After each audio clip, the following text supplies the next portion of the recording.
Thank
you. May I please take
You all, and I'm getting error after error trying to run it off. So yeah, I too and have some issues with coding.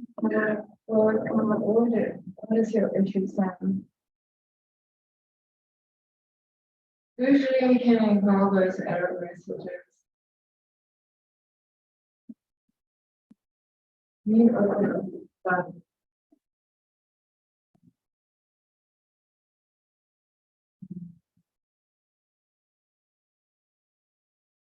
Recommendation from one of the details was that you can say select a Java because like the ones you find when you buy shoes. There's also identical. In fact, you can actually buy them in types.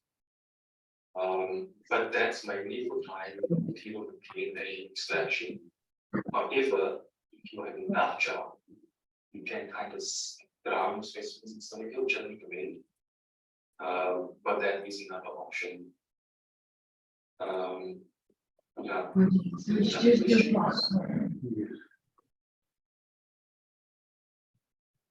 Okay, so we have some details from the good models. I think that's the succulents a lot. And I'm not sure if you can't specify what guys recently. Just the dry succulents very daunting process for most people. They tend to rot and old, and they don't look very nice when they're done. That process. So we have a few notes on dry succulents. And for those who are new to Sandy, it's something we like to call the variant model first. It's a very essential book. One of the problems, Sam Station should have a copy of this with all of you. The information is very straightforward and very simple. It comes in things like pressing, collecting, drying, repetition, all of those. So I recommend that this intense or supervised kids will use either for themselves or teams that they follow. It's very popular. And now we can get the example field, it's very soft coding. What's also advisable is that you make use of field guides in what the number is. You should actually get a field guide that's relevant to your creating area or region. For those who are using it behind you, there's quite a few field guides and fields. The field guides are the most up to date, so it takes several with the consistent region. In the event you might find something that's not covered in one book. So, yeah, along with replacing everything, the field guides will express them. Unless you have an expert, but again, they themselves can review. I'm going to give you guys some notes, and for those 9 teams, I'm going to upload the notes. I'm going to send it by email as well. It's just it's a guide for how to collect and mount specimens at the variant. And then also our relating label. So, like I mentioned in the Can video, you please reduce the thing a bit? you guys did here. Covers most information wide web session. I'm trying to get to understand it.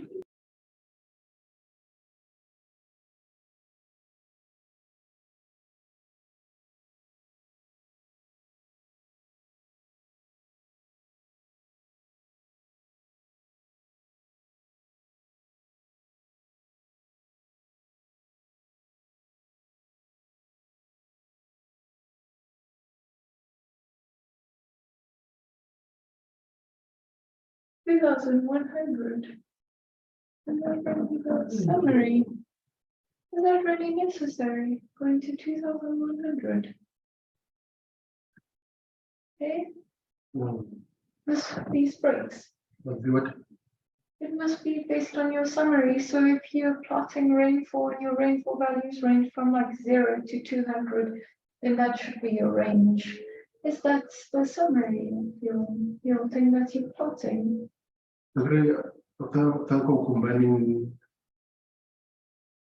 Which are you plotting out of interest sake? Note 03. This one. But I mean, I don't know why I mean. I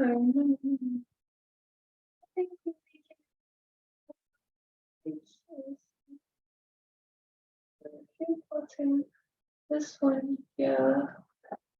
You should check here. You should check it. Summary that. And that should give you what you want to plot. And your thing is plotting 0 or 1 values, right? Is that what you want to do? So then you should go maybe you want one color for 0 and one color for 1, or you just go something like that, because it's not going to, because now Can you 2000 there? and it doesn't even include the range of it. So maybe you're gonna have to not have maybe go 0.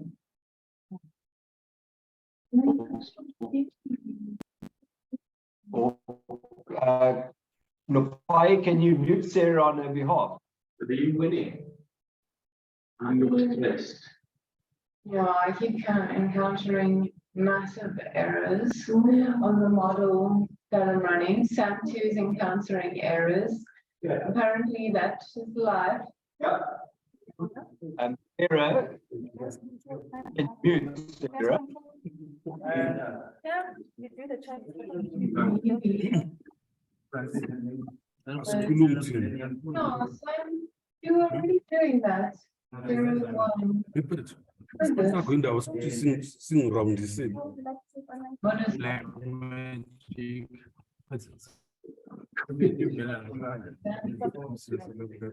So we're gonna have to look at anything.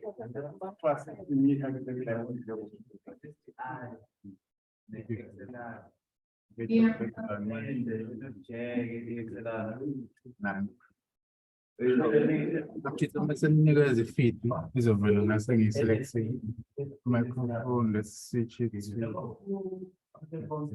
magic.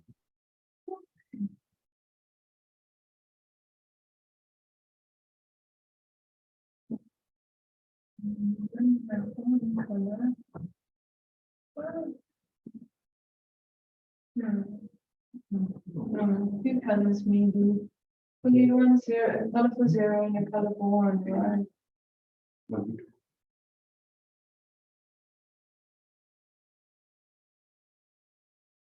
Yeah, maybe you go, yeah. Let's see.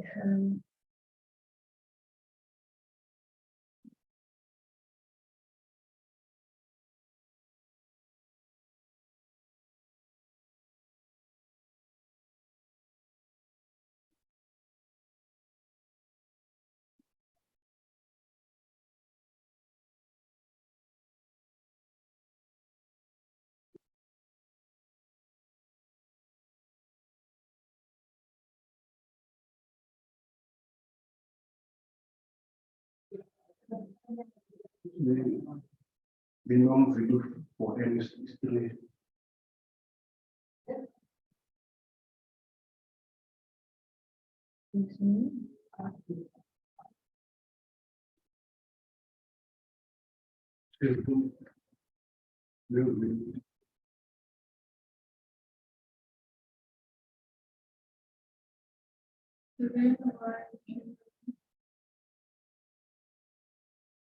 Going to do something like this.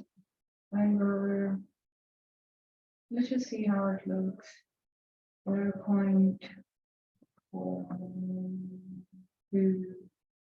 and then let's just see how it looks. What do you think? Let's just see. 0.1 by 0.2, how means that there's about 5 crosses. So that's about 5 crosses, right?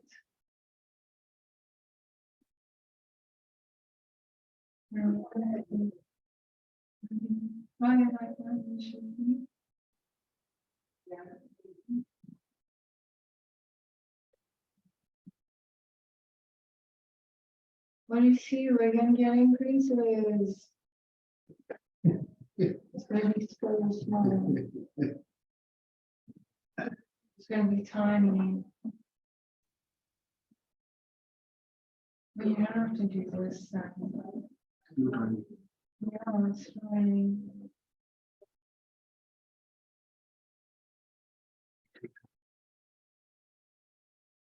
No, this is to write it as a layer. You would do GG save instead. Instead, that would be the third. You'd ideally want to run. But what is not likely to do it. So do those and just stop it. Let's just try and save it. This is not going to save it. That's right raster, because right raster is for a raster layer. So you want to go and take those.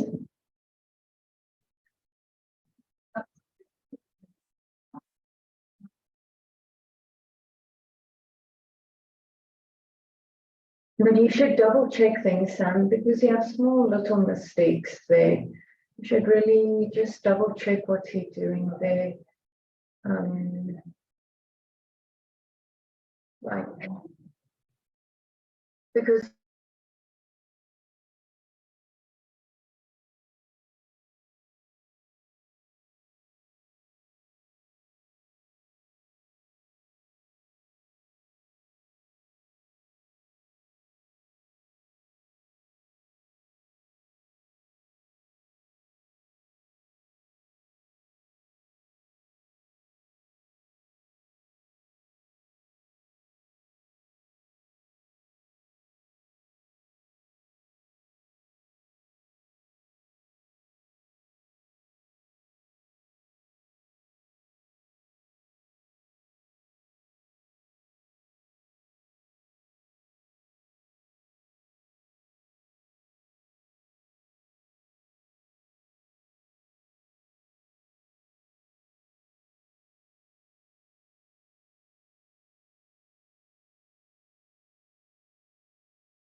Usaona batho na.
Sorry for this, we just want to make sure that our online colleagues can hear, so we just allow the camera, the crew team, just to make sure that our online colleagues can also hear what we are doing here.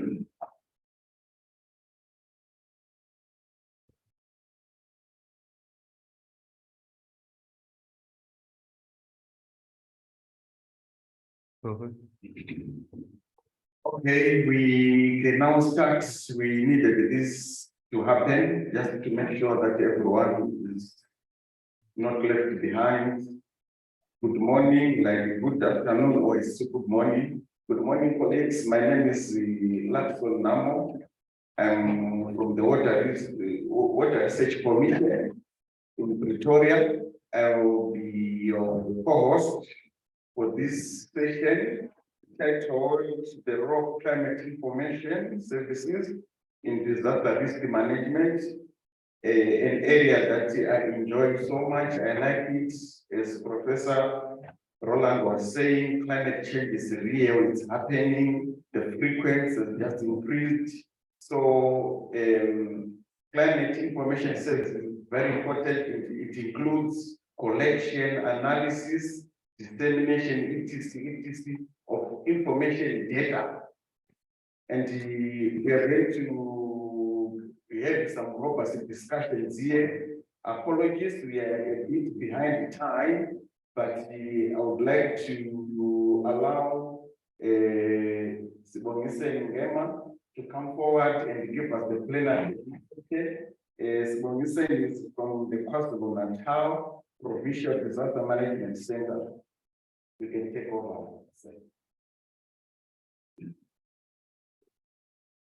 Thank you very much, the Chairperson, for this brief introduction. As indicated, my name is UMngeni from the department, the KZN Department of Cooperative Governance and Traditional Affairs, simply known as COPTA, but in the Disaster Management Business Unit. It's my greatest pleasure and honor to just present, to do this short presentation on the role of climate information services in disaster risk management. Before I start, I must start by saying I am presenting on this subject purely from a practitioner's perspective, having been involved in numerous disaster and disaster-related activities in government and working with different communities. One can even emphasize that the emphasis of the climate information services becomes key and a relevant topic for one to further explore and even engage with going forward. Without much ado, I'll just I'll give you an outline of what we prepared just for this session. It's intended to be a short presentation, but I can warn you that those who know me best, my colleagues in the field, they will tell you that I'm very notorious for making long presentations that can run to hours if you are not careful. So you just have to work with me and make sure that we manage our time very well, but it shows passion anyway. The outline, we will cover our background and introduction, some of the disaster-related legislative context, some of you may be familiar with, but it's always important to make reference to it. Just the disaster management process, what it entails, and some of the key performance areas for disaster management, how we hope to demonstrate the link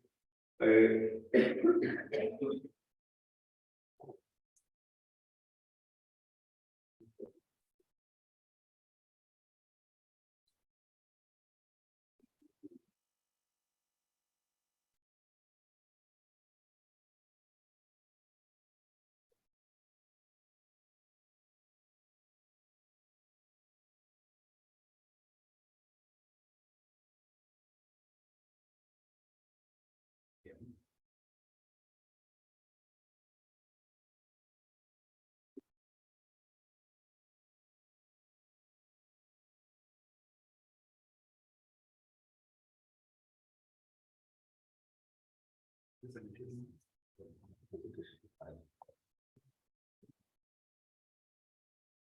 if I say 2 hours, please don't blame me, blame the technical assistance, the technical support. Yeah, so we'll reflect on the key performance areas for disaster management and just as part of driving the point home about climate information services, climate change and disasters, that illustration, climate services supporting DRR, and have some reflection on the climate information and early warning systems and disaster risk management, and some of the concluding remarks. After Prof. Roland's presentation, you can admit that one gets a bit intimidated with the scientific knowledge and the robust presentation that was done, but I'll present nevertheless from our point of view and with careful understanding and application of the technology in this regard. But we, just from the onset, we just want to underscore the point that climate change is bringing about enormous challenges for disaster management and disaster management as a function and the practitioners. This in itself, I know it's said in many studies, but for somebody who's in the field, can attest to the fact that the increasing frequency of climate and natural hazard-related incidents, they pose a serious challenge to all of us, and it really keeps us on our toes all the time. But not only the frequency of these incidents, but the catastrophic nature of such when they happen, and the fact that the variabilities in terms of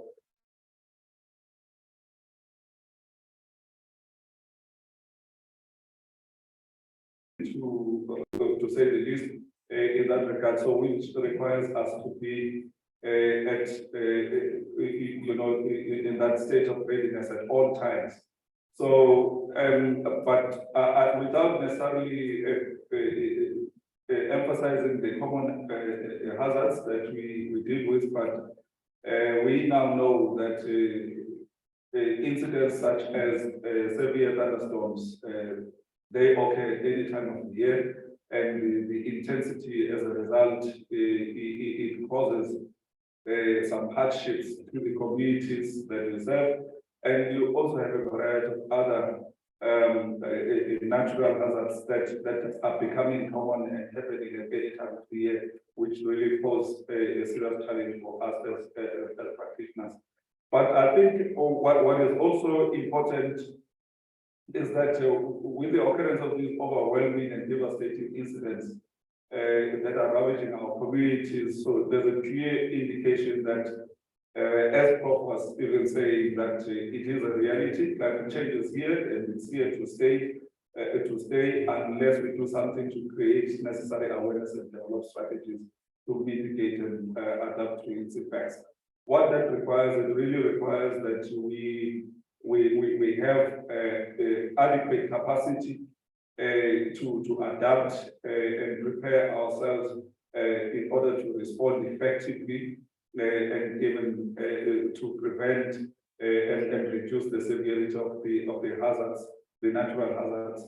But this also requires collaborative effort by various organs of state and even non-state actors and scientific bodies that need to work together with the disaster management structures as part of supporting and building up the required capacity.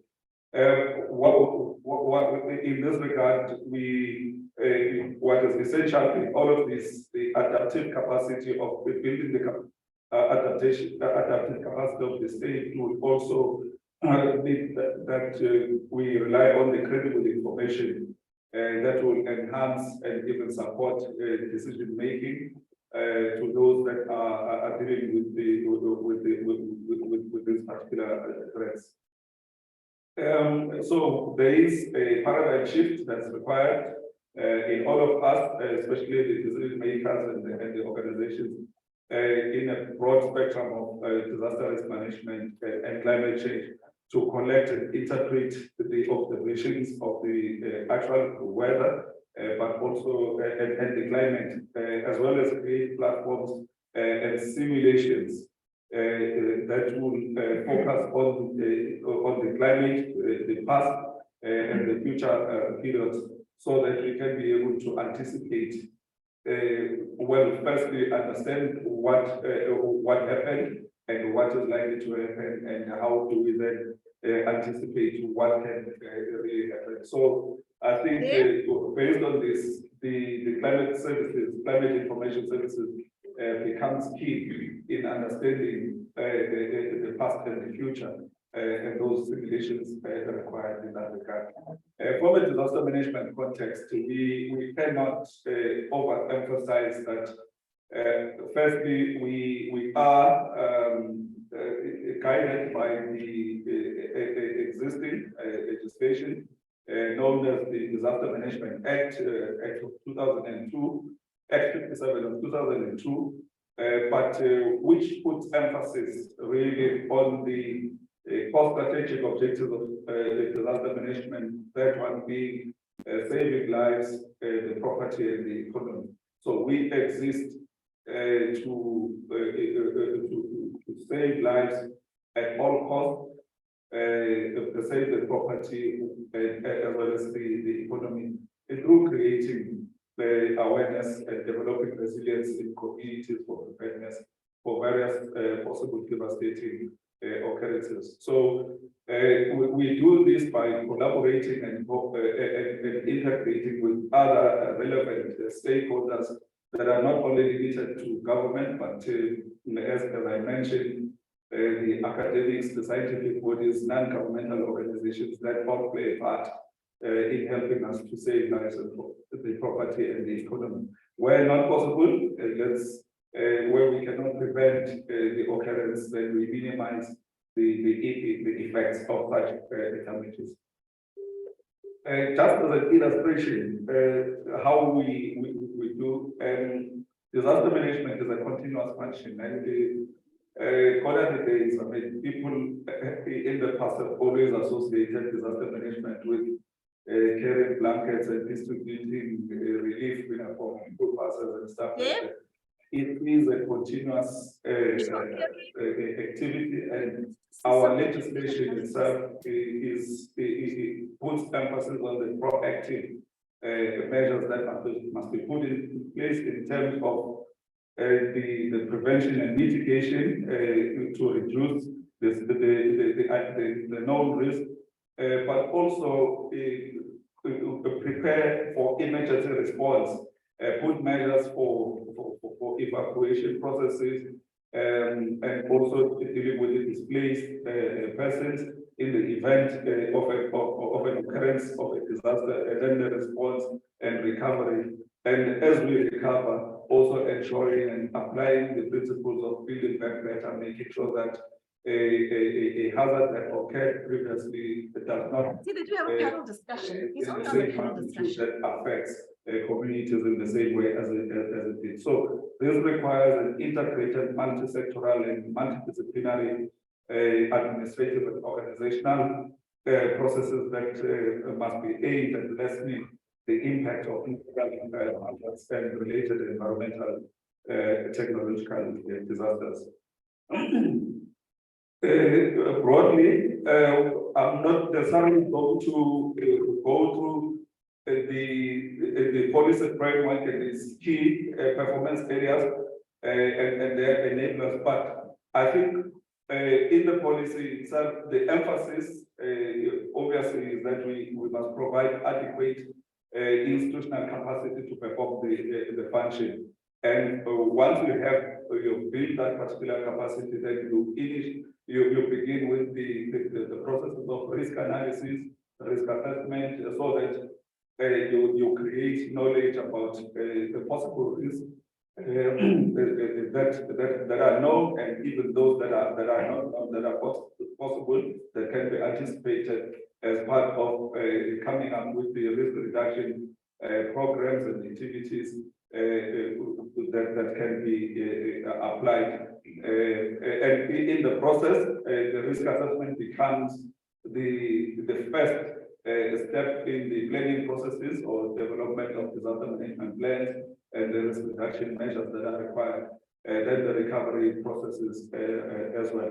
But all of this, it is supported by other enablers that ensure that there is adequate information management and communication of what is likely to happen through the structures where communities that are being served and even their stakeholders will have a point of reference in terms of in the event of the disaster, who becomes responsible and how do we deal with that, and who is vulnerable from existing and the known risks and vulnerabilities that have been identified to facilitate and even achieve the core objective, that one of saving lives, the property and the economy, thereby creating that particular resilience. But in all of this, based on these key performance areas, there are some critical elements, or if you like, sometimes even questions,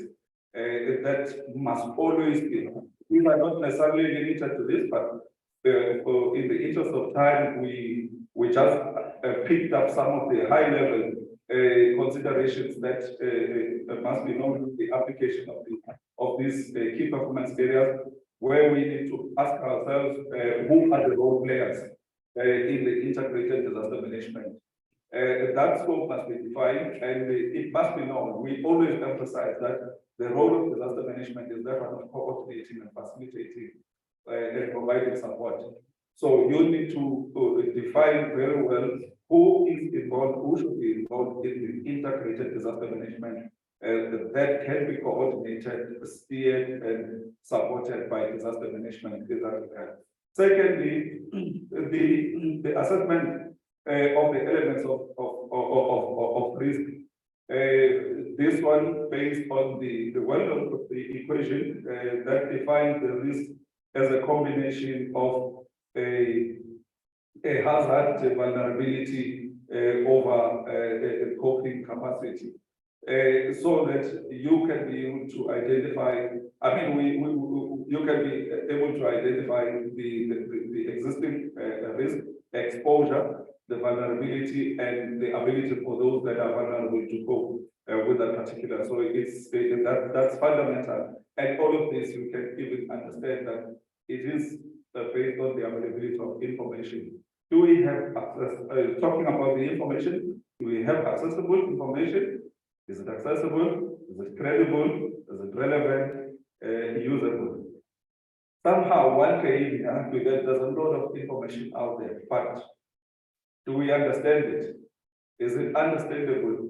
It can be understandable to all of us as practitioners, but is it also understandable to the communities that we serve? So the availability of the information must be simplified in such a way that it can be understood even by those that need it as part of contributing towards that saving lives and saving the property. Climate change information services in this regard is there to support the above mentioned activities that I've done mentioned as part of supporting the adaptation capacity to climate change. If we say climate change is real, then we need, and there's little or that can be done to deal with climate change. Then we must come up with plans to adapt.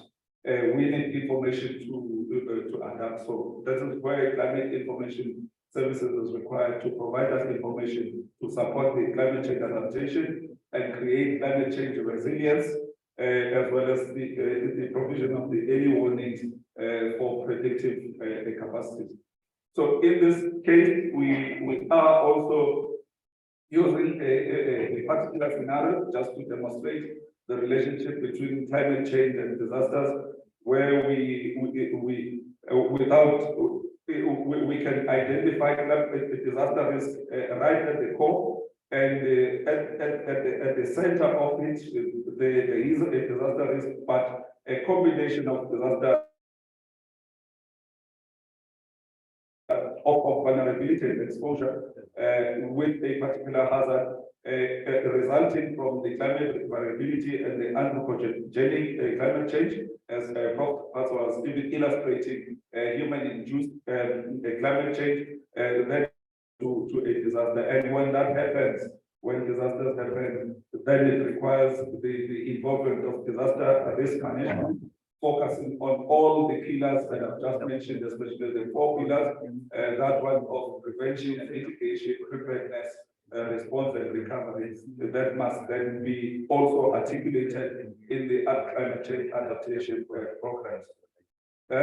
These are just the common scenarios. In my case, I'm just using the recent flooding incidents just to illustrate that just about every year we now have common incidents that arise from flood-related matters. And in actual fact, in the interest of time, we have done an analysis of the number of disasters, declared disasters that we've had between 2010 and 2020, where we found that you can see it's a 10-year period, but the number of just about every year we have been declaring some disasters.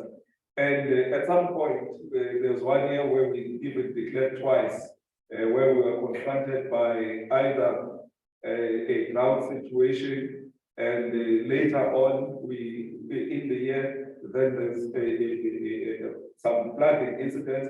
Also, the fell fires that also ravaged and affected some of the farming community. So you can see that with this increasing number of incidents, it really requires that we have access to credible, reliable, and understandable information that must be analyzed and interpreted on an ongoing basis.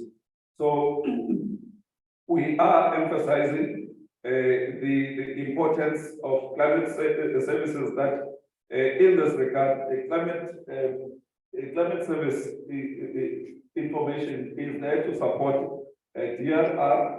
As you can see at the core, these are the pillars of disaster management that we were talking about, that we've already explained in terms of the prevention, the preparedness, the response, but using the climate services to interpret and analyze the climate information that requires the historical observations, and analysis, as well as the proactive and the decadal predictions that can be made. Remember, looking at what happened historically and also demonstrating through simulations of what is also likely to happen, continuously analyze. So as part of creating and even stimulating the understanding and strengthening the capacity to deal with such disasters. I cannot necessarily go through the slide. The slide is busy, and I don't want to find myself. But I think from some of there is now an evidence, research-based evidence that is trying to link climate information services supporting the DRR policies and ultimately the decision making that is also required, that is required for DRR purposes, which where at the same time it really identifies the activities that need to be observed, analyzed, and also the time scale and the state of development in the climate services, which must be combined and together with the relevant scientific bodies and the. I was wanting to start with a little bit about terminology. And I wanted to practitioners in the disaster management environment. Again, sometimes talk about hard and this is to demonstrate. I think specifically we should talk about illustration of how natural hazards cause significant losses over the years. That can be as part of illustrating the role that climate information could be playing in supporting DRR based on the historical information, so as to even help with the anticipation and the decision making for policy purposes. So of the 10 most commonly reported disasters, 9 are directly or indirectly related to climate or weather related. So this is in that regard, it's even increasing the vulnerability of the people in our communities, and that can be analyzed and even identified, try to map out the communities that are likely to be affected. And I think most of what kind of decision making is required. I think this is it's just a matter of providing the evidence-based information to which must also be communicated to the people that are likely to be affected. And the fact that the demonstration, the practical demonstration that Prof was even making in the presentation, the fact that people living in the floodplains, the land use, how we apply ourselves in the residential areas where we clogging up the drainage systems that end up causing disasters. So these are all the tools that with the information we can be able to apply and even inform the decision makers, so as also to put emphasis on the implementation of bylaws by municipalities, where they will also have the practical information that has been scientifically proven and analyzed on what can happen in their areas. Currently, how we rely on the climate information, or how we, as practitioners, do we get climate information and early warning systems for disaster management. We normally rely on the early warnings that are issued. Excuse me, that are issued by the various organizations which are responsible for monitoring and evaluating specific risks, but understanding that the over 90%, between 80 and 90% of incidents that we deal with, they are associated with a natural hazard. So the South African Weather Service becomes the primary institution that we rely upon, but we know that other scientific organizations that also do work such as the CSIR, Agricultural Research Council, the Water Research Council. These are the scientific bodies that can help disaster management practitioners with the accumulation of knowledge, generation of this particular knowledge, and then disseminating this particular knowledge that has been analyzed and interpreted scientifically to understand the dangers of climate-related incidents. So that as PDMCs or as provincial disaster management practitioners, we can provide that, we can create those strategic links with those established organizations, including the work that is done by the URP, uMngeni Resilience Project, where some scientific knowledge is being generated and based on the practical evidence in the communities that are being served as part of helping to understand and disseminate the early warnings in order to develop emergency preparedness plans for responding to threatening disasters. But we also need to put emphasis that for these early warnings and even climate information to be relevant and to be effective, we also need to involve people and communities at risk, which is why I was saying even earlier, I was mentioning that it's also critical to say once the information and knowledge is available, it must also be usable by the decision makers, but also people on the other end that we serve. So this can also include a range of hazards, the facilitation of the public education and awareness of the risk, and also the dissemination of these messages and early warnings So early warnings will ensure that there is constant state of preparedness that is required, that is provided. So in conclusion, colleagues, we are emphasizing that we are responding to 90% of natural disasters that are related to climate or natural phenomenon, and which requires that as a country we really need to do some work in investing in early warning systems for climate information services in line with this framework.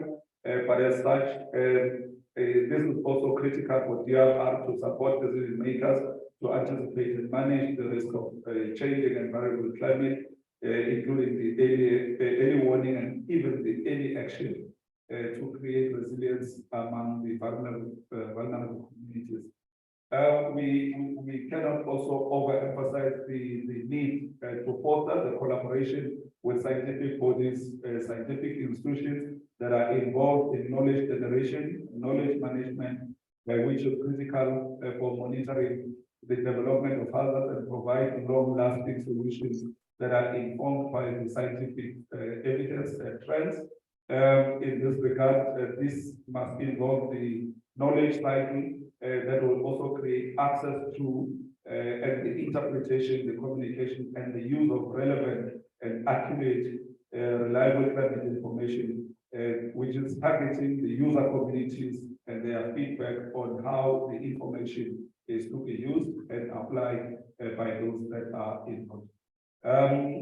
Like I said, this is a high level information, but as you go deeper, you can realize that much more can still be said on this important topic of climate information services and DRR. For that, I think it will be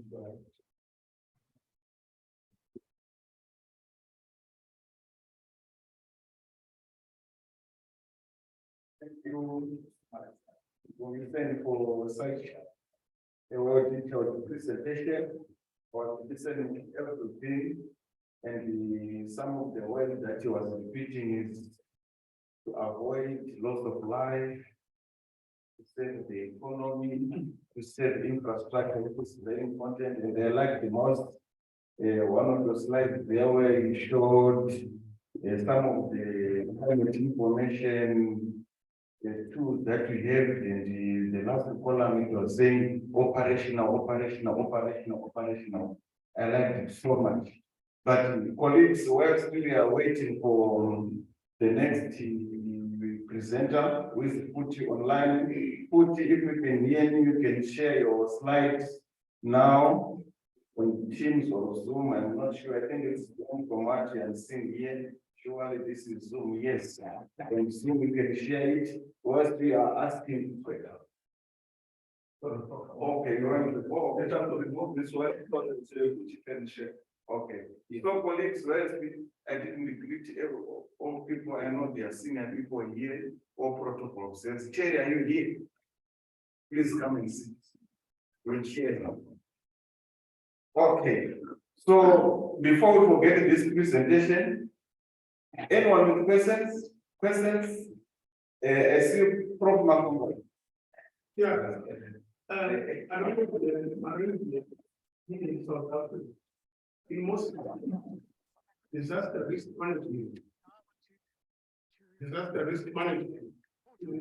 for local government and climate change is in the Ministry of Environment. And these two entities don't share practices and tools and so on. How is the situation here? Okay, let's probe that question. You want to take many questions or one part one by one? Maybe the first time when you take the vehicle. Okay, yeah. I see another hand here. Sorry. Technicians are continuing doing their work. Thank you. Just introduce your name. Thank you, Chair. My name is Rosan. Hello. I am here representing the South African Weather Service. I just want to make a few comments and I will try to be as quick as possible. Thank you, uMngeni. for such a comprehensive high-level presentation. And I just want to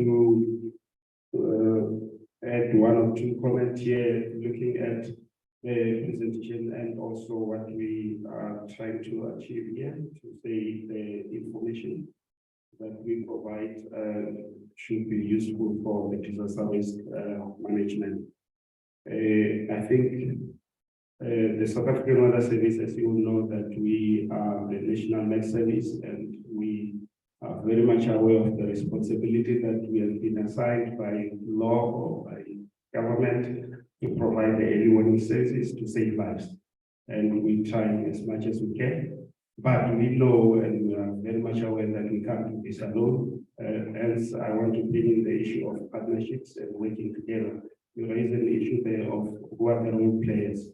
So we make sure that we have got these partnerships and working relationships with different institutions, the institutions of higher learning, universities, including the UKZN, working very closely with that, and also the department, provincial department. We have a very good working relationship, and I think we do have quite a number of case studies or instances where we can point out the good working relationship, how it's been impactful in ensuring that all these disasters and floods that are happening, lives are saved.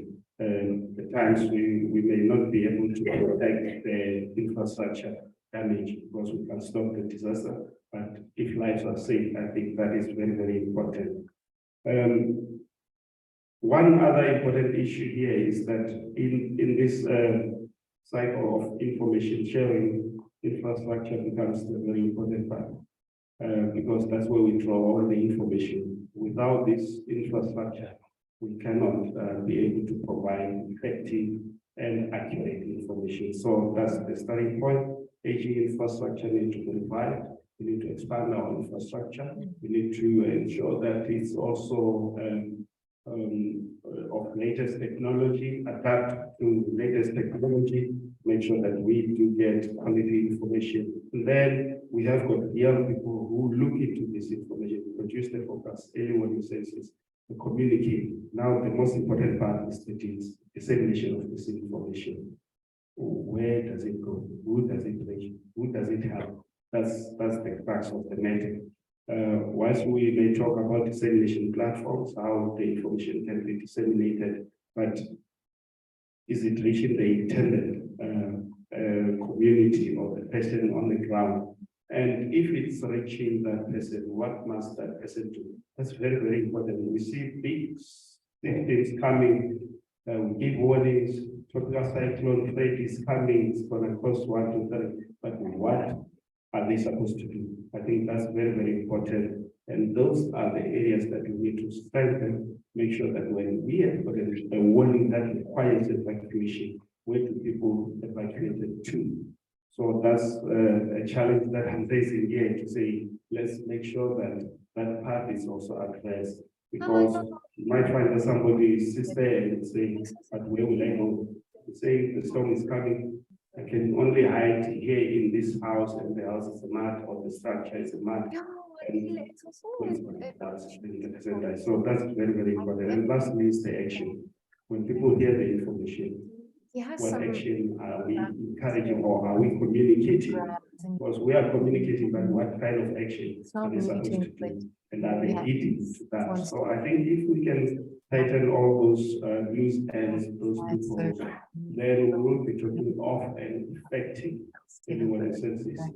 information that has got impact in saving lives and also damage to property. So I think I will leave it here to avoid taking too much time. Thank you. Thank you so much. Very important.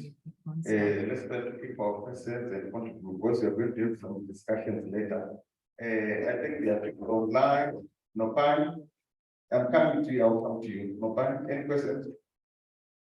Or if she needs a mic, the letter, the back. I will come to you. Yeah, it's getting interesting. The discussion is started. We have an online question from Mrs. Uputi. She asked, what were some of the lessons learned from the able to flags?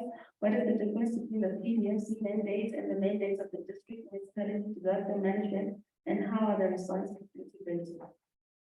Thank you, colleagues, Puti online. Thank you, the two colleagues here. We can share the mic with my sister here. Your name, your organization, and your question. Okay, thank you so much, Chair. My name is Dawn Mahlobo from the South African Weather Service. Thank you for your wonderful presentation. So, Mr. Ngema, you talked about the role that SOURCE is playing. And then we really appreciate that you recognize us. However, if we have to play a more efficient role, we really need to sit down and define what is it that we can do. I mean, currently we do our early warning systems that are assisting you. We also have impact-based forecasting that is currently on. But what could SOURCE do more? We also talked about our climate data. And then there were issues on credibility, on usability, on the relevance. I think also in that note, you should define to us what is it? What do you mean by credible data? What do you mean by relevant data? I mean, we do need data as a public good to entities like the National Disaster Management Center. So what do you mean by credibility? Is there something that you are leaving out that we are not giving to you? And just to go forward, is it really the climate data that we need? Or maybe is it climate products that could assist in your endeavors? Thank you.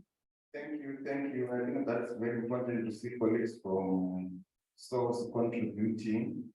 They are actually a very important role. There's no doubt about it. The last question. Yes.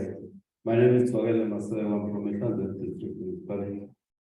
We welcome the presentation by uMngeni. But I think my comment will be that yes, we are always looking to disaster management to come up with these big solutions. But I think it's time now to also focus on our infrastructure development sector departments. Those are very critical departments. Why I'm saying that, if in a village or in a town, you are going to develop a road, and that particular road does not have all the road requirements to stormwater drainage and the direction of that particular road. That's planned for disaster, because once a road does not have those requirements with your infrastructure development, your stormwater drainages, it's simply that we've created a trench for water directed to somebody down the line. That's one. You come to human settlement, they don't look at the place where they're going to develop their houses. You find that people are now put in a wetland because it's winter, it's dry, they're putting them there, and you cut the river. Come rain, it's a mess. So those are the issues. I think we need now to, as disaster management, to have a say in all the infrastructure that is going to be developed, whether it's a town, a village, whatever. There must be a comment from disaster management that says, we know the risk of this particular area. Because we know the risk, you cannot develop there. Because we are saying it's a wetland, you cannot create a road without all these other issues. I think that will be my comment on that for now. Thanks. Thank you so much. uMngeni, you want to remain sitting there? You can open the light. You want to come here?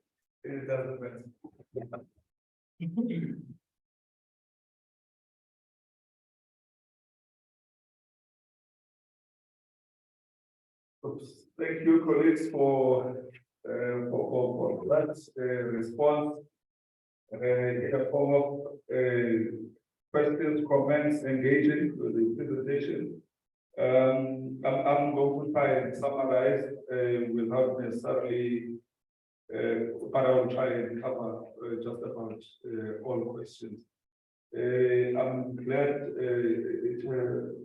first Prof. His question, I think this is one relevant practical scenario we're dealing with in the country. The fact that we are disaster management, that the placement of disaster management in the country currently is with local government, the local government sector. Whereas the custodianship of climate change, we are looking at the Department of, I think for the sake of easier understanding, Department of Environmental Affairs, we know it's fisheries and everything else, but environmental affairs, those particular practitioners. But on an ongoing basis, those engagements and the integrations are required to the closer cooperation from time to time that is required. In both, if there are very close similarities in terms of how the policies articulate the climate risk and the adaptation and response measures. But the common challenge that we've also found is that in as much as we have and enjoy real support with the information generation from the department, there's always another gap within the local government space in terms of who takes the responsibility of implementing the policies, the programs that are already there in that have been produced by the department, including CSIR with the Green Book, the introduction of the Green Book. But we still need the drivers now that will go and implement those. Those are still the common challenges that we have and continue to. A lot of work I can make mention. A lot of work has been done in terms of developing guidelines for incorporating climate change into municipal planning. But at the end of the day, the practitioners that are there, the silo mentality creeps in and say, and people start to focus on and without necessarily understanding what is there. So thank you, Prof, for that. It's a practical challenge that we have, and we continue to work on. I cannot really overemphasize on the role of the South African Weather Service by far. It's our closest partner that we rely on with, and as this Don, please,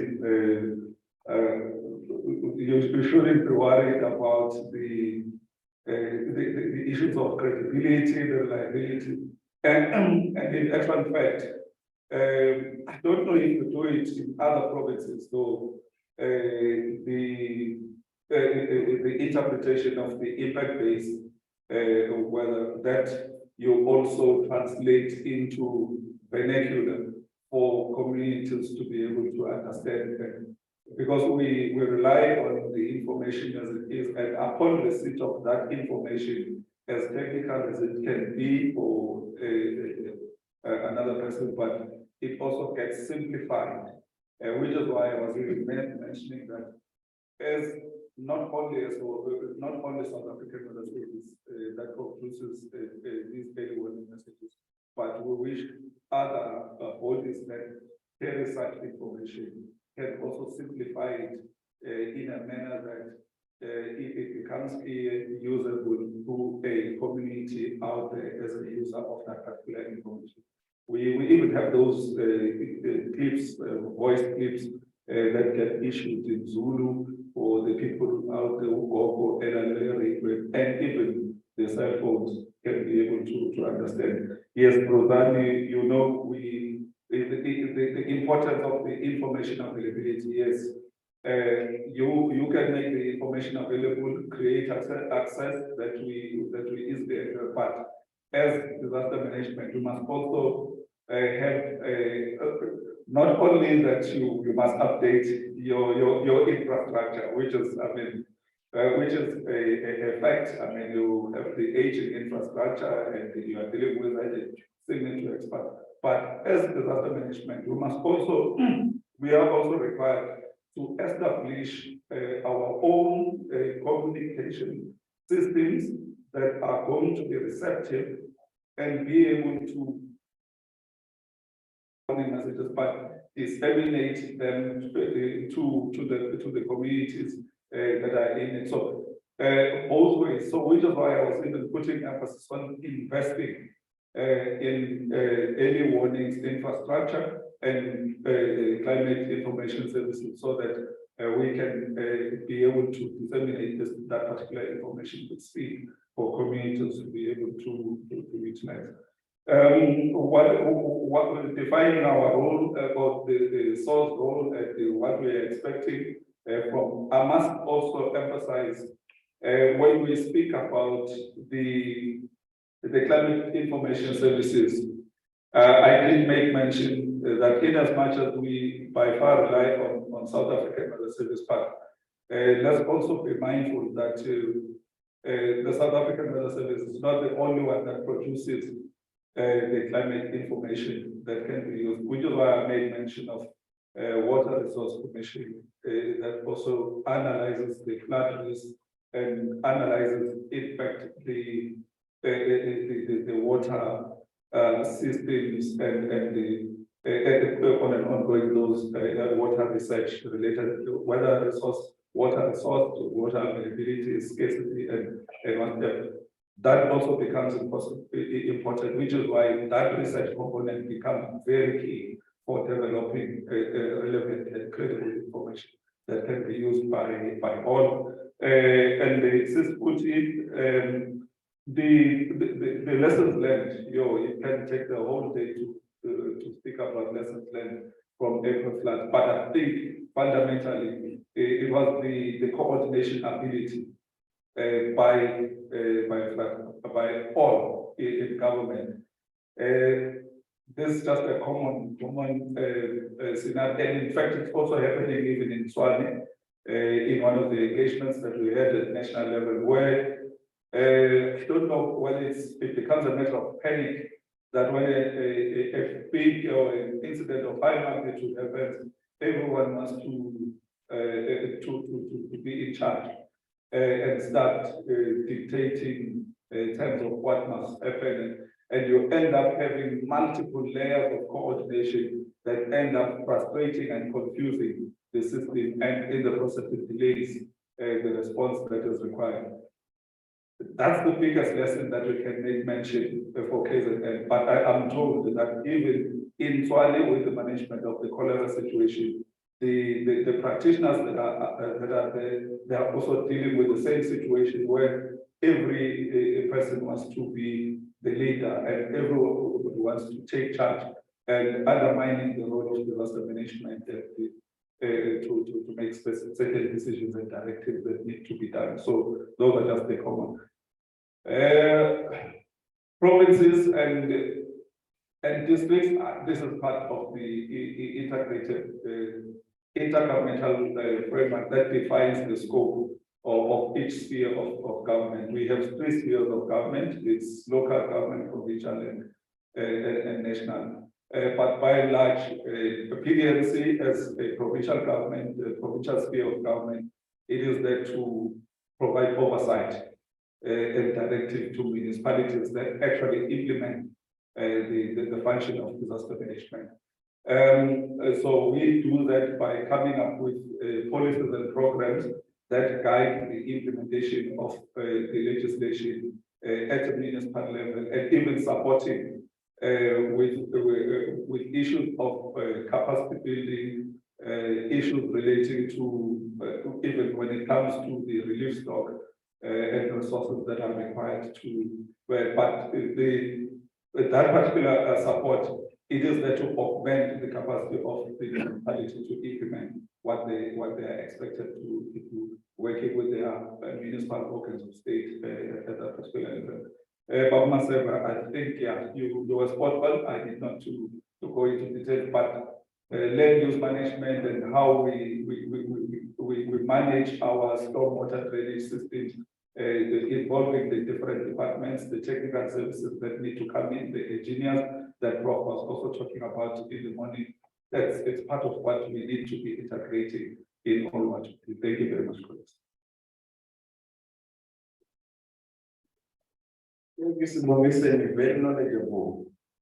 And now understand why they put you in that position.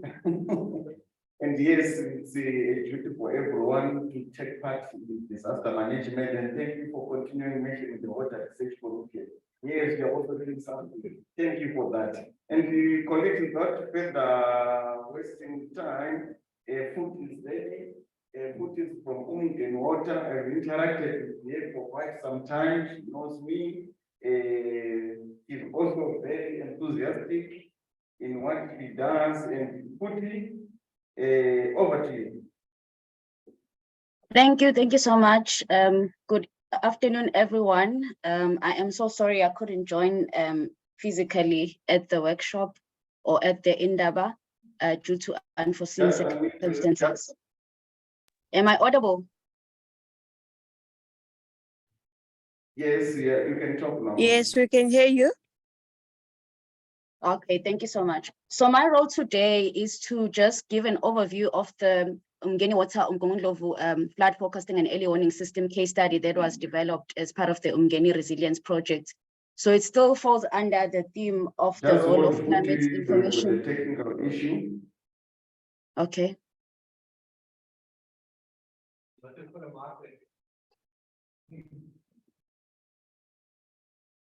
Is she the one who is muted or? Putty, just unmute yourself. I'm unmuted. Can the people on the virtual platform hear me? Your mic is showing that we are muted.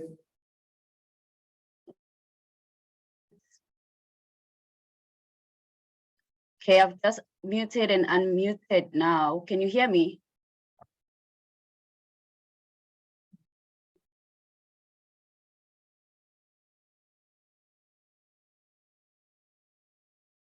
Okay, so the people on the platform on Zoom can hear me, but it seems like it's now okay. Don't worry, it's now okay. You can proceed now. We can hear you loud and clear. Okay, sorry about that. So I was just saying that the role of my role today is to just give an overview on the uMngeni Water collaborated projects with the uMngeni District Municipality, where we participated in the uMngeni Resilience Project in facilitating the development of the flood forecasting and early warning system.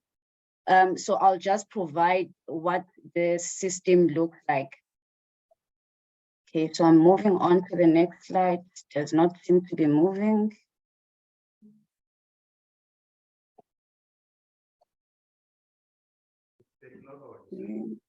Okay, now it's moving. Can you see my second slide? Yes. Okay, so in terms of the presentation outline, I'll just cover a brief background of the project's locality and pilot sites, project components, the rainfall runoff hydraulic model setup, the mic workbench integration, the mic operations, flood forecasting and early warning system real-time snapshots, the installed near real-time flow gauges at the pilot sites, the project challenges, the current status of the project, and if time allows, I may also cover the climate change projects that we currently going to be going through in terms of a PhD research.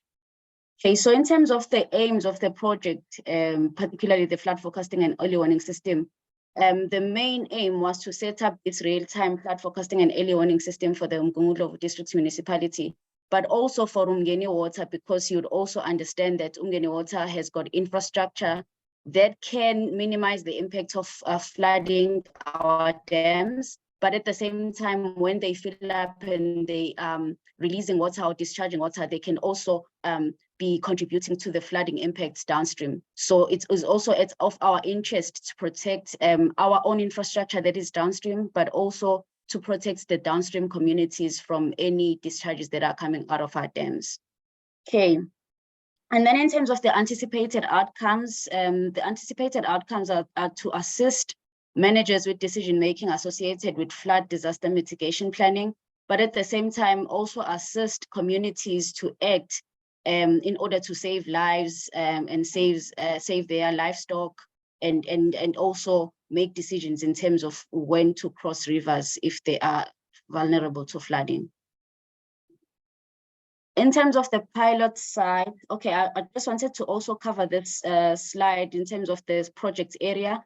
So the project covers secondary rivers within the uMngeni District Municipality under the 4 catchments: the Moi catchment, uMngeni catchment, uMkomazi, and the Ilovu catchment.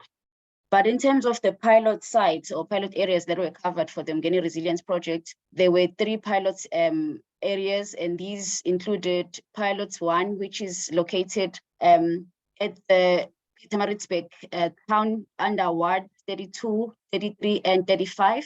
And then a second pilot site is located in the Edendale corridor under Wards 12 and 22. And then pilot number 3 is located at Richmond town under Wards 1 and 2. Okay. In terms of the project components, the first project component is the rainfall runoff hydraulic model setup, where the rainfall runoff simulation happens. And then we've got the Mike Workbench model setup, where the Mike Workbench is the actual decision support system that integrates the model with the real-time and forecasted data. And we also have the Mike operations platform, which then presents the outputs from the model, and you are able to see the actual flood forecasting and early warning system. And there's a component that was also looking at the installation of flow gauges at the pilot sites. And then there was the testing of the system, of which is something that is currently happening, and there's fine-tuning in terms of improving how the system is performing. Okay, so this slide is showing the various real-time gauges, which are basically the flow gauges of the Department of Water and Sanitation that have been incorporated into the model setup. And this slide is showing the rainfall runoff hydraulic model, which is the Mike Hydro River, which used to be known as Mike 11. So this setup is where the actual flows are simulated, and it's also where these flows are routed downstream, and you can see the cross sections in the slide where they are shown by the red angles. You've got the boundary conditions showed by the blue red angles, and the data assimilation points shown by the orange triangles, of which those are actually the real-time flow gauges that are shown were shown in the previous slide. Okay, so what happens here is once the rainfall runoff model has been adequately calibrated, it is then integrated into a Mike Workbench environment, which is when the model scenarios are taking place. So this slide is now showing the same model being presented under the Mike Workbench platform or decision support system for modeling. And right there at the left-hand side, you can see the actual model name, you see the scenario name, and you see the different outputs that are coming from the model. Okay, so at this point, this is also where the model is integrated into the forecast and real-time rainfall. Okay, now I'm showing the Mike operations platform. And this is where the actual outputs from the model can be seen. And what you can see here is that you've got the different flow gauges that are part of the study area are currently showing in gray color.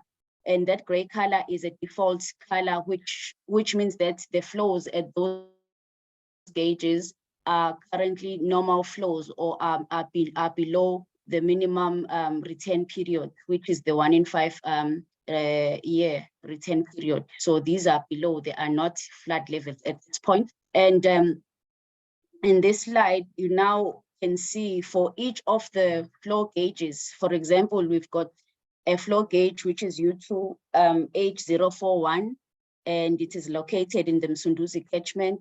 So for each of those gauges, like this gauge has got thresholds that have been set up for each of the return period, the 1 in 10, 1 in 20, 1 in 50, and 1 in 100. So using historical flow data, the return periods have been also determined, and you can see that there are corresponding flows for each of the return periods. So what happened is, as soon as these triggers are triggered during a rainfall event and the flows are reaching a 1 in 5 or a 1 in 10, immediately a warning is then sent via SMS or via email for disaster management to then be able to take decision to warn the communities that are at risk. So in terms of how this actually happens, even though this will not play as a video or a scenario, but I'm just gonna explain in terms of how it happened. So like for that gauge that I was making an example for, the U2H041, you've got this graph below, which shows the forecast time there at that red bold line that is vertical.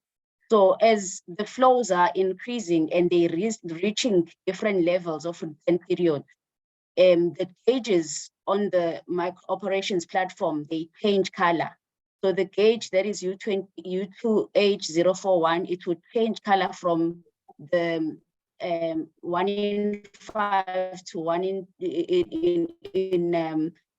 10, or maybe up to 1 in 100 if the rainfall event triggers the flows to get to that level. And that then affects the downstream gauges because there's a cascading effect. The upstream catchment rainfall and flows then are routed downstream and affect the downstream flows. And so you would see changes in color in the downstream gauges as well. They would change colors according to the return periods. And for each of those gauges that change color, then there is an SMS or an email that is sent to hydrologists and disaster managers to then be alerted of the upcoming flow. So it is in the form of a warning.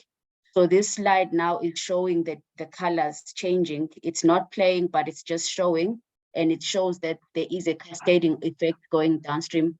Obviously, it would also depend on the land use in terms of what levels are triggered and in terms of how the flows are going downstream.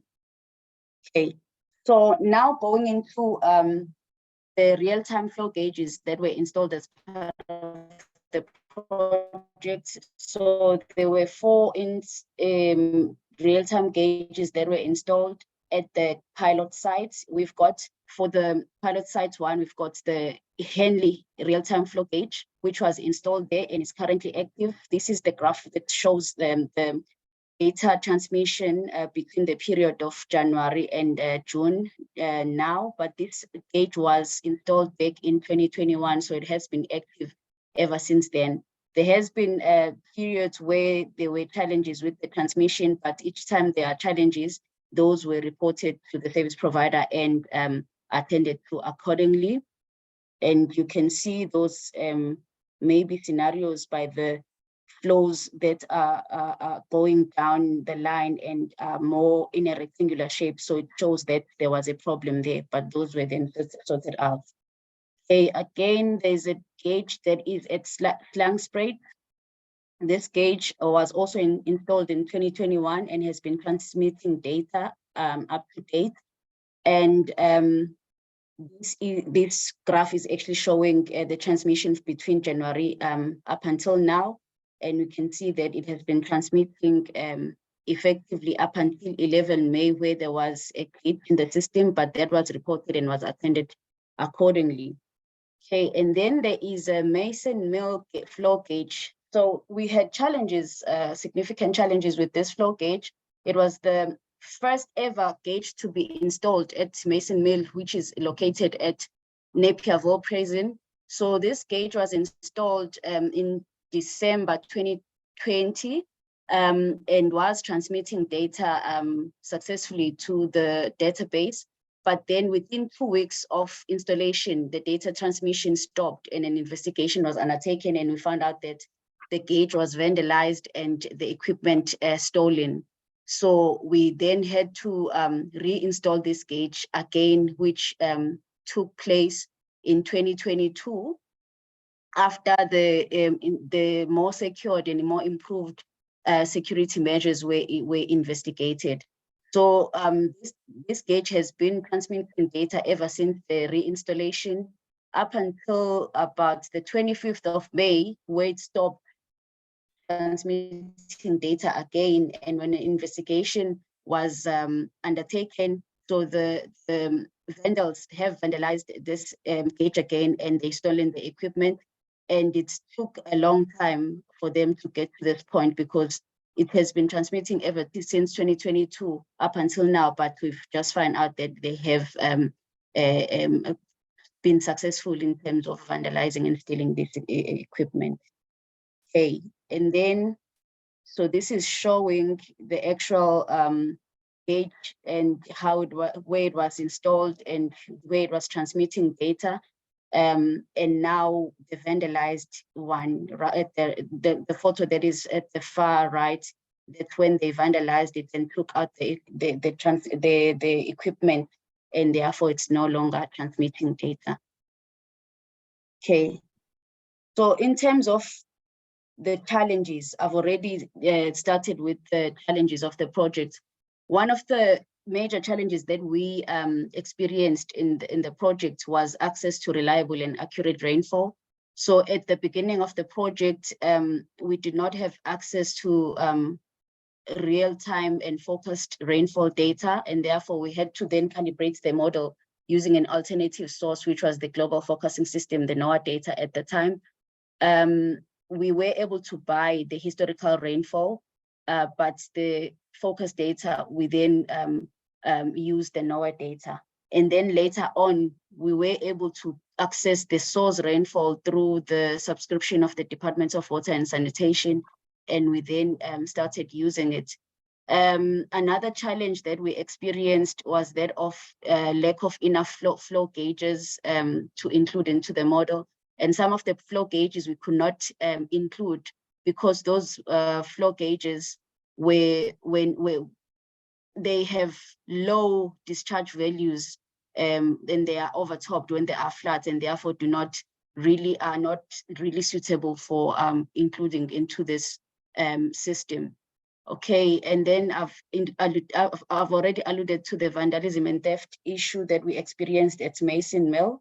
And we are likely not going to be able to reinstall this gauge because it keeps on being stolen, and it's a lot of money that is invested when we install these gauges. So Mason Mill is definitely one of the high risk areas. Slingsprut is as well, but so far Slingsprut, they have not succeeded, or maybe there's a lot of people that are passing by, so the vandals access the site and damage it. But Mason Mill is not attended. There's no security. We're relying on the hospital there, but the vandals have got all the time they need to tamper with the equipment. Okay, in terms of the current status of the project, so during the April 2022 floods, we've been testing the model ever since 2021.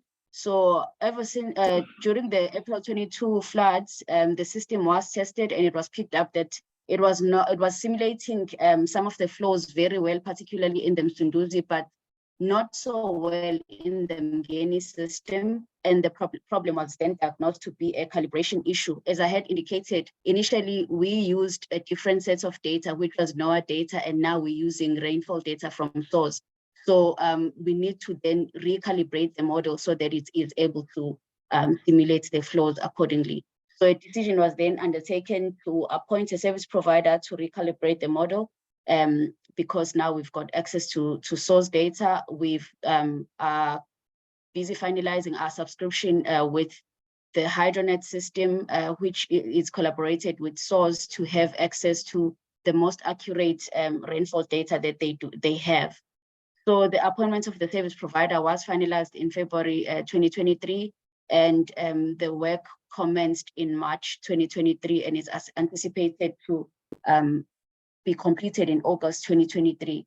Initially, we had hoped that we would be able to complete around June, but then the appointment was only finalized in February. So those are some of the challenges. But the other challenges that not necessarily challenges, but we've had to improve also or update or upgrade the actual platform, the decision support platforms, because the developers, they also improving these systems. And so as soon as they improve them, we also keep up to date with the newest versions. So we had to upgrade the mic operations to mic plus. So that also affected the processes, because we use these platforms to also undertake our calibration processes. So that's also affected the timeframes a bit. Okay, so I think our points to indicate or maybe to emphasize also in terms of flood early warning systems, I think it's very important to recognize that these systems' effectiveness is reliable on the input data information. So the rainfall information is one of the most important input data, because if the rainfall information is not accurate or is not providing accurate focused, it also means that the model will also be affected, because rainfall is used to simulate flows. So it means also the flows will not be simulated well. Another thing to also appreciate is that rainfall, real-time rainfall is more accurate and more reliable compared to forecast rainfall. And this is because with forecast rainfall, it is an estimation. You're trying to predict the future, so you cannot be sure and you cannot rely much on it. The most reliable would be the one.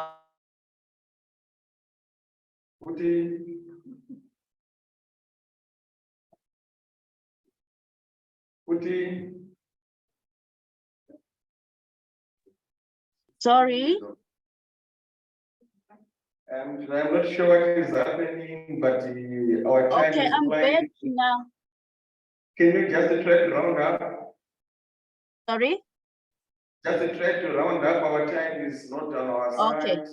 Okay, no problem. So this 2 is minutes, 2 minutes.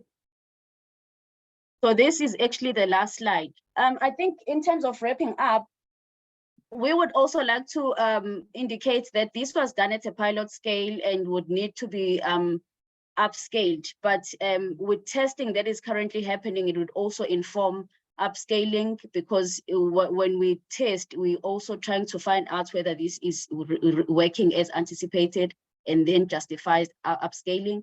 But it is also important to appreciate that early warning systems, yes, are important tools to inform decision making, but they work more effectively if they are integrated with flood risk management plans or flood mitigation plans that are regularly tested with communities. And communities know exactly what to do when there is a flood warning that is disseminated to them.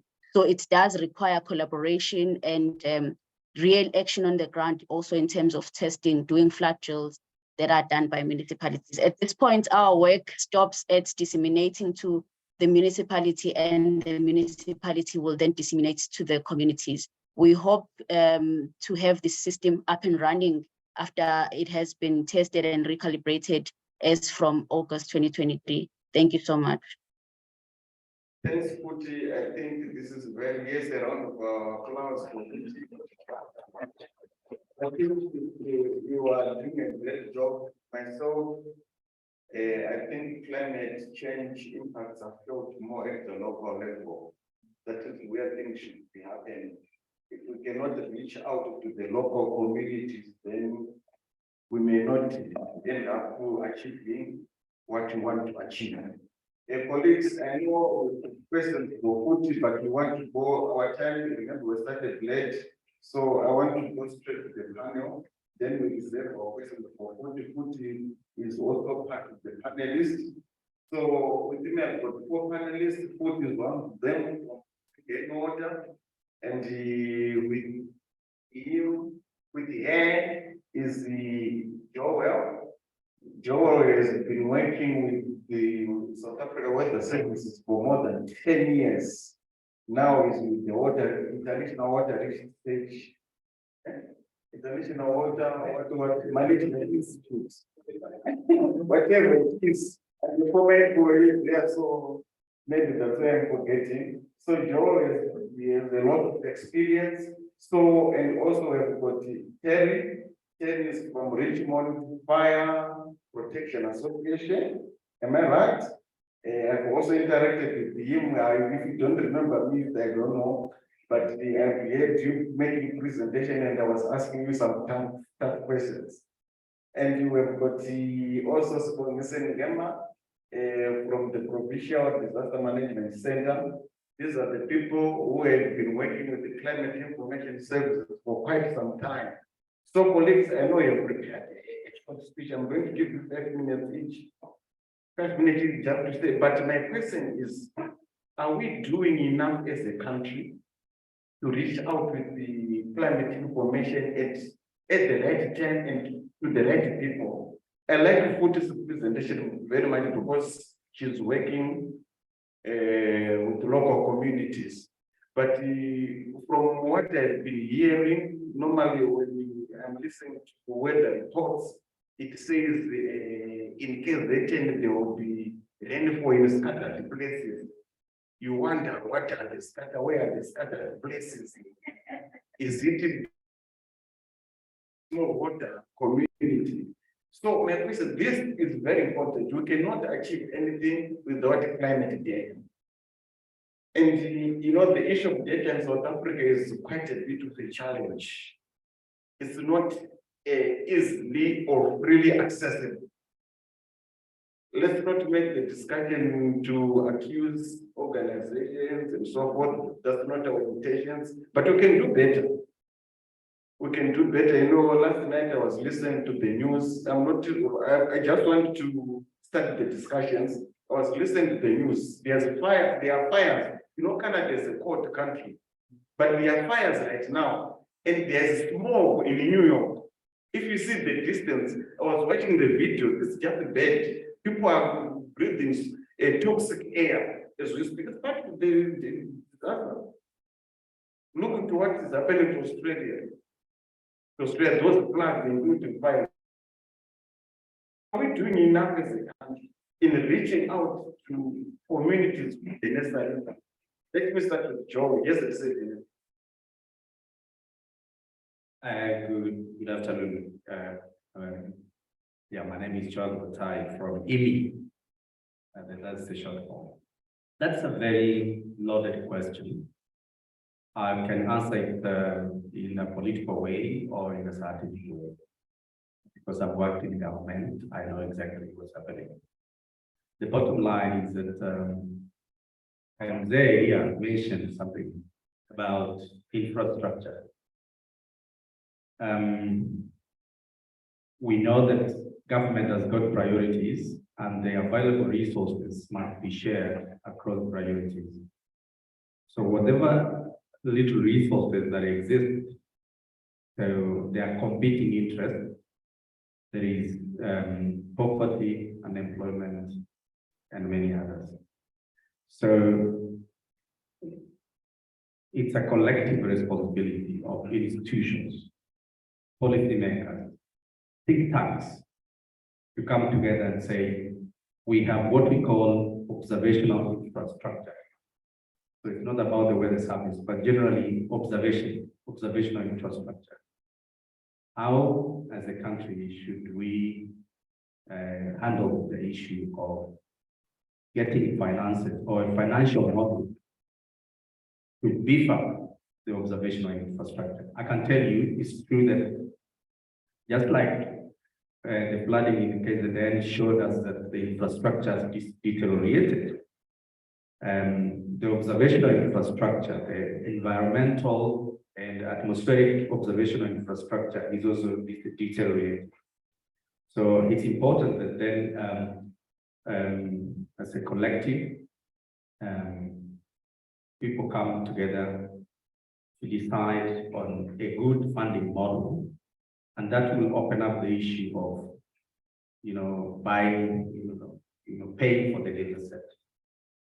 But coming back to your question about, are we doing enough to solve community problems?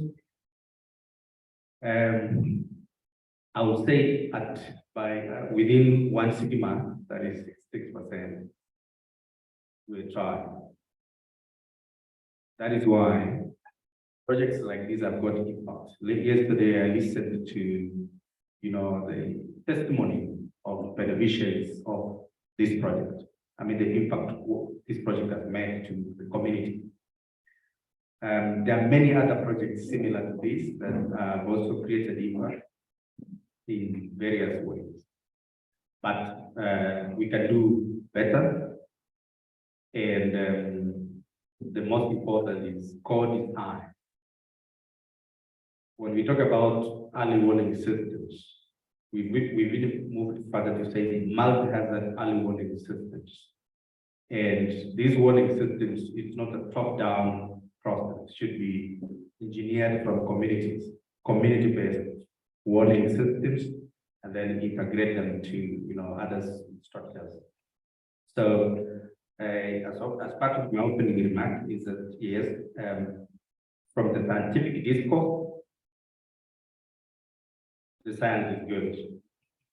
The application development, there we are lacking a little bit because there are two dynamics here, perspectives. There's what we call use-inspired solutions and user-inspired solutions. So use-inspired, the scientific community creates, or scientific community plus the scholarship, they create demand. You develop solutions for targeted communities. You think they will use your product. But user-inspired is where you go to the user, understand what are their needs, and co-develop solutions with them.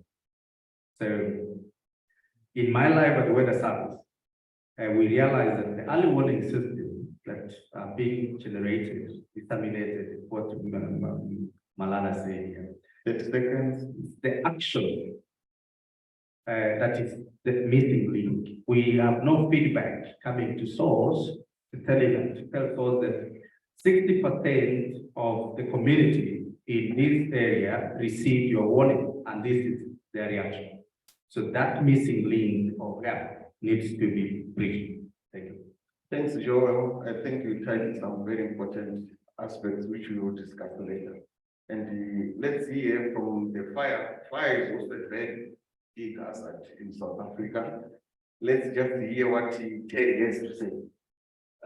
Thank you. Thanks for the opportunity. I think from the Fire Protection Association side, just a brief background is that Richmond FPA has been part of this, but there are 22 Fire Protection Associations in KZN, which I'm currently the chair of that situation, but there are Fire Protection Associations throughout the country. So I think from the early warning side, the camera detection, we've got 39 cameras feeding into Richmond. We look after a huge amount of forestry farming area, but we also do overlook communities. And with this project where we put in 2 cameras through the project funding, they are making an impact. Our biggest stumbling block at this moment in time, and I think like everybody says, communications. How do we get that information right down to the ground, to the people that are getting affected? So that is something that we've taken from this, and we're going to be working on to quick fast track that and try and get that in place quickly. So the ability to detect is there. The next shortfall is boots on the ground. How do we get the people to fight the fires? How do we train the people to fight the fires? And you can train the people, but if you don't give them equipment, they don't do that. So there's a shortfall for us in the fire side and the disaster management side of firefighting is putting equipment on the ground to actually fight those fires. And obviously we're working on fire programs, an amazing program, but there's funding needed for vehicles, there's funding needed for to facilitate that, to work in the communities. So something that we've realized, and it's not a pointing fingers, I think it's just an open, honest answer that we've got good intentions, but we need to put vehicles, equipment on the ground. We need to supply the people with water. And for that, as my colleague suggested here, we need to have financial models that will sustain that. It's pointless doing something for 2 years and then it falls off the bus. We need to take it forward and we need to grow it and expand it. So a short speech. Thank you very much. Thank you. Thanks, Ted. Thanks for the work that you are doing for communities. And yeah, I will reserve my questions when we are doing the discussion. My tough questions. So, Mr. your take? Yes, it's indeed a loaded question. Yeah, that can take the whole time to respond to it. But we can respond it in a way, in 2 ways. That structurally, there are structural achievements that can be identified, even though structurally there are also challenges. Then, if we speak about climate information and early warnings, there are also non-structural issues that also need to be taken into account. With that, we would say some strides have been achieved since I think since the dawn of the current legislation relating to disaster management, but those strides were largely for establishing systems, those structures that are required to filter down to communities. I can say just about, well, in this province in particular, well, in the country firstly, all the provinces have now disaster management centers that implement enabling us. To say to what extent, though there are differentiations in that regard. And okay, even coming down to this province, all districts have some, all districts have got disaster management centers. Again, it's the level of capacity in those. Then the situation is also going down to local municipalities that recently, with the promulgation of the Amendment Act in 2015, Act number 16, that requires local municipalities to develop capacity to implement disaster management. That work is also unfolding. It's going very well, but again, it's the issue of capacitating those particular structures that are already in place and that are under development but non-structurally, of course, it's the changing the mindset and also that starting from the political leadership that understand the risk and understanding what to communicate and even what to do upon receipt of these early warning messages. And I think one of the colleagues even asked the question of when I receive this particular warning, what do I do? Where do I go to? And what do I expect to go? So it's, I know it's a long and short answer that I can give, but in the interest of time, 2 ways, structural and non-structural achievements, but there's still a lot of work to be done. Thank you. Thanks, Bongisel, for highlighting some of the work the government is doing, and it's highly appreciated that every district now has a disaster management unit that is overseeing this. Futhi, if you can hear me, I liked your presentation, you have the case study. Yes, I can see you can hear me.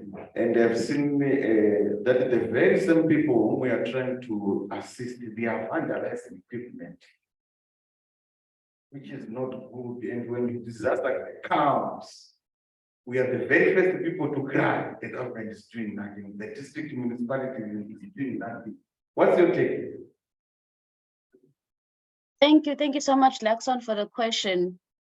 My take is that there is something that is being done, but it's definitely not enough in terms of ensuring that there is awareness creation and education of our communities in terms of what do we mean by these extreme events, what do we mean by climate change, what do we mean by flooding, and how does that affect them in terms of where they are located. We've got serious issues on the ground where we've got communities that are encroaching into floodplains, floodlines, and building onto wetlands. I think some of the colleagues did indicate that. And we've got traditional authority leadership that is not informed in terms of allocating land, maybe allocating land to areas that are in a floodplain.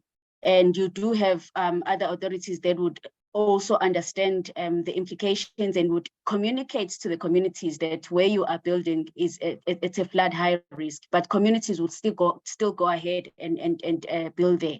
Also, in terms of settlement development, the human settlements, proper human settlements does ensure that there is proper planning that is undertaken at the beginning of development, especially housing development. But you'll still find people that would go ahead and encroach in areas that they are not supposed to be encroaching to and building houses illegally. So those are some of the serious issues that we've got on the ground, and there needs to be education and awareness that is intentional to help these communities understand, because they normally do that because they've never seen a flood affecting their area, but just because they have not seen a flood in that floodplain, it may have happened 20 or 50 years ago and can still come back. So it's something that they need to be aware of. Another issue that is there is that of lack of integrated planning. We've got various institutions doing disaster management work because maybe they may be influencing disasters or they need to respond to disasters, but there is lack of integrated planning.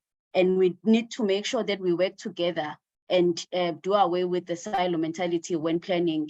And we need to make sure that we know the roles and responsibilities. I think uMngeni did indicates earlier on that there is a serious challenge when there is a disaster, that there seems to be a lack of clearly defined roles, even though the roles are defined, but people may not know exactly what is their role. So we need to communicate that and ensure that people understand exactly what should be their role when it comes to response. So from my side, I think we also have a lot of municipalities that have got flood response plans, but those response plans have not really been implemented effectively, have not been adequately tested.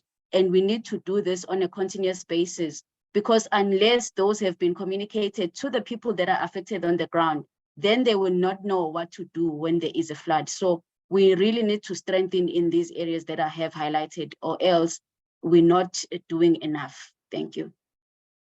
Thank you, panelists. I think some very interesting highlights that is coming from the experts who are working on the ground.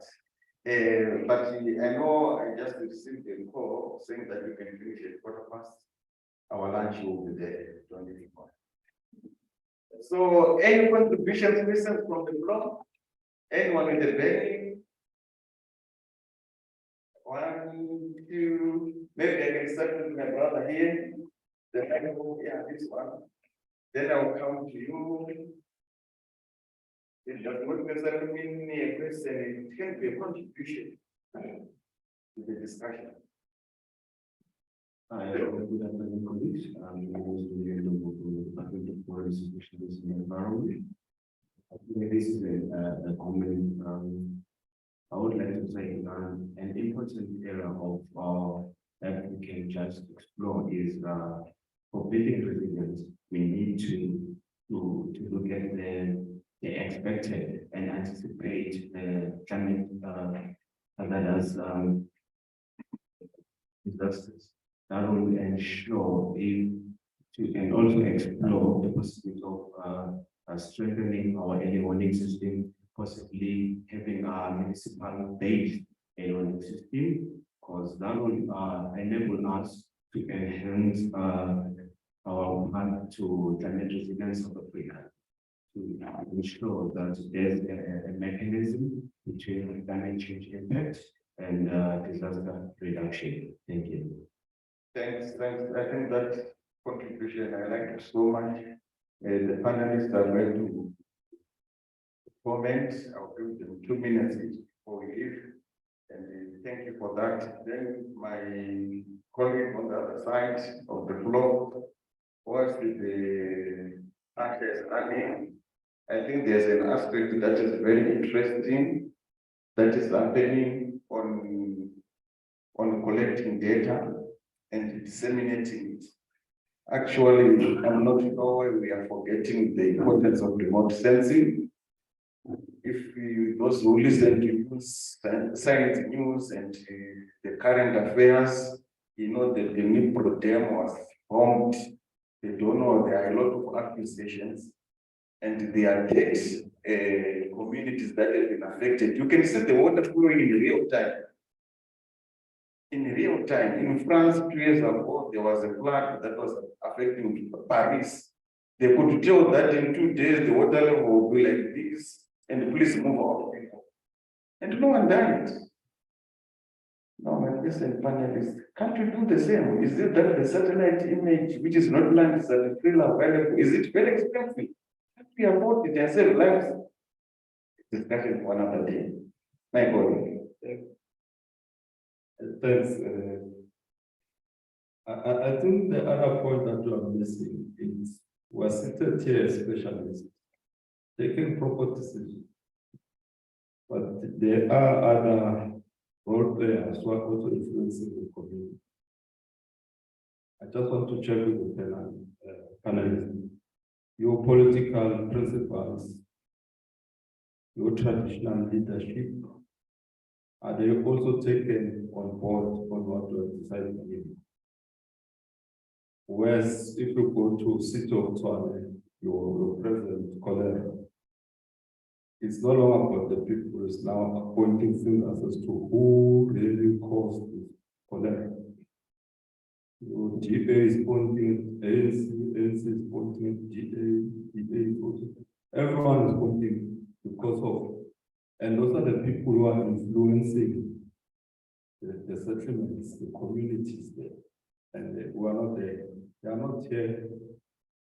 Whatever decision, resolution are going to take or going to this particular community.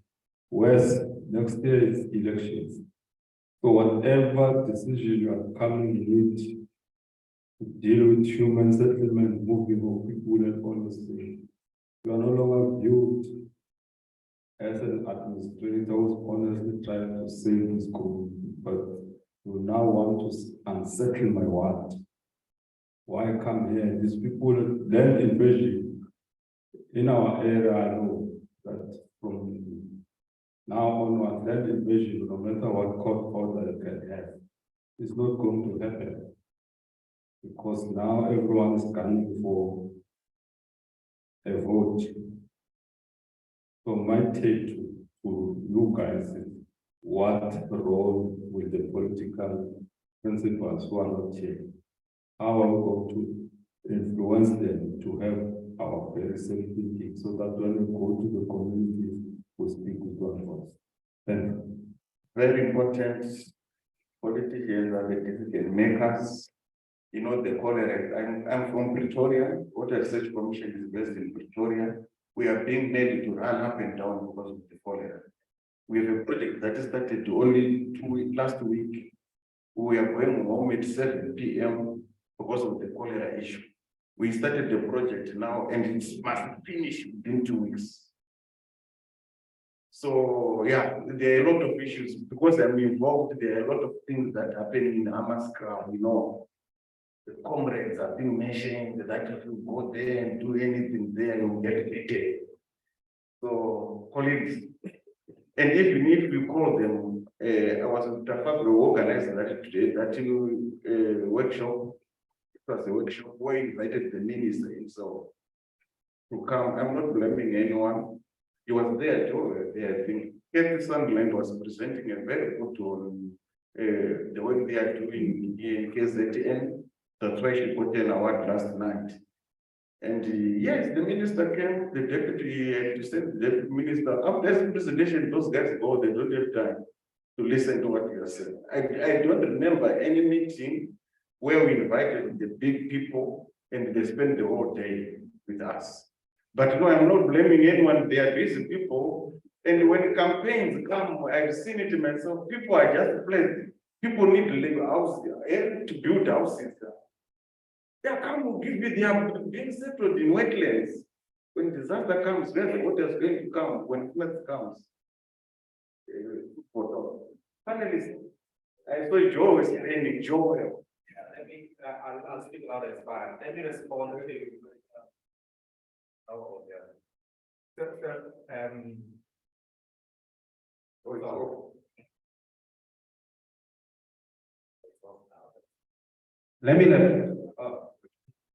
Let me respond immediately to my experience about that. I agree with you that the decisions that we sit here and craft, we call it scientific problem and assume that we're actually involving communities. That used to happen 10 years ago. But of late, even my current position at work, we say science for impact. That's how we define science for impact. That anything we do, it's not about scientific publications. We have to go to communities to have an impact. So to respond immediately, my experience, Malala is here. When we coined the project called Multi-Hazard Early Warning System, and it involved 3 district municipalities, we could not go into the municipality and start conducting, meeting people without engaging the traditional village. So we made sure that we have even a letter from the municipality giving us permission to engage with communities. So that we realized later that for us to have an impact in communities, we have to involve communities from the word go. That is my experience. Thank you. Thank you. Yes, 2 minutes. 2 minutes. Yeah, thanks for that question, and just totally to support what colleague is saying here is that the success, I think, of the system, and I'm talking about in KwaZulu because I've been effectively involved there for about 10, 12 years, is that the reason that community is doing what it's doing and the involvement that is there is because we've spoken and we've engaged with the Izinduna and Inkosi, and they have an authority that a politician doesn't have, whether we like it or not. Their whole focus is for them because they live in the community and it's for the community. So I think in a lot of stuff is that it's not just a short term, they're there for life until they pass away. And we just had that incident in KwaZulu where the son of Davizit Mkhize is now taken over as the chief. And he learned from his father, etc., etc. And if we want whatever project we do to succeed, we need to stay with the local authority. And of course, get this into them. Thank you. Thanks, very, very important. Yes, uMngeni. Thank you, Chair. Well, Masego, the question is valid and relevant. I would say both the Act and even lately supported by the Senate framework puts emphasis on the integrated multidisciplinary and multi-sectoral approach to to disaster risk and risk management. The emphasis along the way is on the building capacity and resilience in the communities. Then, when you go further in the disaster management policy framework, one of the enablers there speaks about public education training and advocacy that must also be implemented. So, with that, the important thing is that capacity building program must be developed and implemented on an ongoing basis. The intensification of this public education and awareness, but also bearing in mind issues of training and research that must be developed in another level, but communicated, the outcomes communicated to those that are relevant.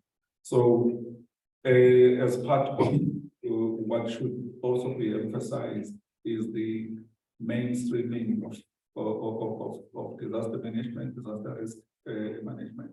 I was even listening to Futi's presentation and the issues, some of the challenges associated with vandalism, and even asking myself, what is the role of the municipality in this regard, and how do we create awareness to the communities and other stakeholders about the available infrastructure and what it's there for, so that all of us can be able to appreciate. So even the politicians require ongoing lobbying advocacy for them to change their mindset and even understand issues that are being done to. Thank you. Thanks very much. Very interesting, very important. I think those who are working in government, they report back to the high decision makers, the policy makers themselves. So this information will definitely go to them, will reach them. They know. They know. I want to give time to Futi, your last words before I give my closing remarks. I have noted your tale.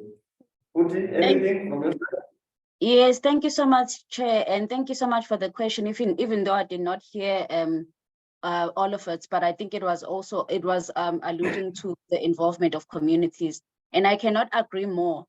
The early warning systems need to be community-based. The disaster risk management plans, those need to be community-based. They need to be developed with the communities. If they are not developed with the communities, it means that the communities will not know what is expected from them, how they are affected, and what is their role in terms of the response. So it's something that is currently lacking. In our development of the early warning system, we did involve communities because we had to do a vulnerability assessment where we invited ward councillors, the local councillors, and the community representatives, where they informed us in terms of in which areas in their own communities are vulnerable to the impacts of flooding. But this needs to go to a step further into the flood mitigation plans, the evacuations, and the structural measures. That needs to be informed by communities as well, because they need to know how these things work and they need to know how to respond when they're expected to respond. I also wanted to touch on the issue of data. We've got a serious issue in terms of data, not just because it is we have to pay for the data, but I think SOS will also agree that there is a declining rate in terms of the point rainfall data on the ground. And the Department of Water and Sanitation would also testify, and we will testify as uMngeni Water have been involved in the development of the flood early warning system, that the coverage for flow data is not enough. There's a lack of flow data on the ground, and we really need to invest in terms of ensuring that data is available. The least we can do is to make the data available so that we can inform on all these decision support systems that are supposed to help in terms of saving lives. Thank you so much. Thanks, Futi. I think we've been in different meetings together. I always emphasize on, it's me talking. I always emphasize on the use of remote sensing. 10 seconds. You want your hand was up 10? Yeah. 10 seconds.